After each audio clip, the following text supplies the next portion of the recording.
جس طریقے سے کہ حضرت غوث اعظم رضی اللہ تعالیٰ عنہ کی بارگاہ میں ایک عمر رسیدہ شخص بار بار غوث اعظم کی بارگاہ میں حاضر ہوتے تھے. ان کو کافی عرصہ ہو چکا تھا, اولاد نہیں تھی. حضرت غوث اعظم رضی اللہ تعالیٰ عنہ کی خدمت میں بار بار حاضر ہوتے رہے, مگر آپ کی بارگاہ میں عرض کرنے سے شرما کر کے آپ عرض نہ کر سکے, خاموشی کے ساتھ واپس چلے جاتے رہے. آخر کار جب ان کی بیوی نے تھک ہار کر کے پوچھا کہ کیا آپ نے دعا کروائی کہ نہیں کروایا, آخر کار ان کے شوہر نے کہا کہ اب مجھے عرض کرنے پر شرم آتی ہے, میں جاتا تو ضرور ہوں ارادے سے مگر شرما کے واپس آ جاتا ہوں, میں کہہ نہیں پاتا ہوں. تو ان کی جو بیوی تھی وہ کہتی ہیں کہ آپ رہنے دیجئے, میں خود حضرت پیران پیر کی بارگاہ میں جاؤں گی اور میں حضرت کی بارگاہ میں دعا کا عریضہ پیش کروں گی. وہ خود رسول اللہ صلی اللہ تعالیٰ علیہ وسلم کے شہزادے حضرت پیران پیر غوث اعظم دستگیر رضی اللہ تعالیٰ عنہ کی بارگاہ میں حاضر ہوتی ہیں اور عرض کرتی ہیں کہ حضور میرے حق میں اولاد کے لیے دعا فرمائیے. حضرت غوث اعظم رضی اللہ تعالیٰ عنہ کچھ دیر کے لیے اپنے سر کو جھکاتے ہیں, نگاہوں کو بند کرتے ہیں اور عرفانی نظر سے, روحانی نظر سے لوح محفوظ کا مشاہدہ فرماتے ہیں اور کہتے ہیں کہ خاتون تمہارے نصیب میں, تمہارے مقدر میں بیٹا نظر نہیں آ رہا ہے.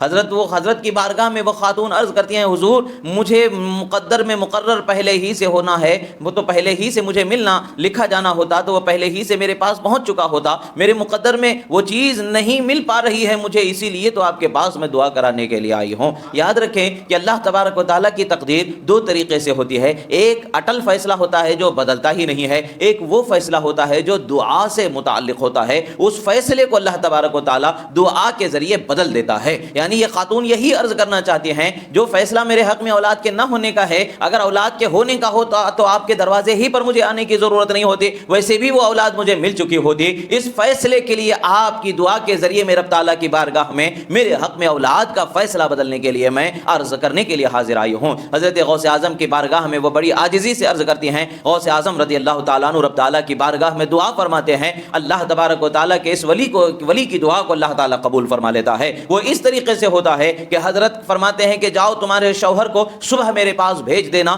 میں ان کو جو کچھ دینا ہے دے دوں گا. جب ان کے شوہر کو صبح بھیجا گیا تو سرکار غوث پاک کی بارگاہ میں حاضر ہوتے ہیں. سرکار غوث پاک رضی اللہ تعالیٰ عنہ ان کو اپنی پیٹھ کی طرف پیٹھ کر کے بیٹھنے کے لیے کہتے ہیں اور وہ بیٹھ جاتے ہیں تو اپنی پیٹھ کو ان کی پیٹھ سے مس فرماتے ہیں اور کہتے ہیں کہ جو جاؤ میں نے تمہیں ایک بیٹا عطا فرما دیا. یعنی وہ جو غوث اعظم رضی اللہ تعالیٰ عنہ نے ظاہری اسباب جو اولیاء اللہ کے وجود سے جو برکتیں ملتی ہیں ان برکتوں کی طرف بھی لوگوں کو ذہن کو موڑتے ہوئے بتایا. اللہ کے ولی کا بدن اگر کسی کو لگ جائے تو اللہ تعالیٰ اس کی قسمت بدل دیتا ہے.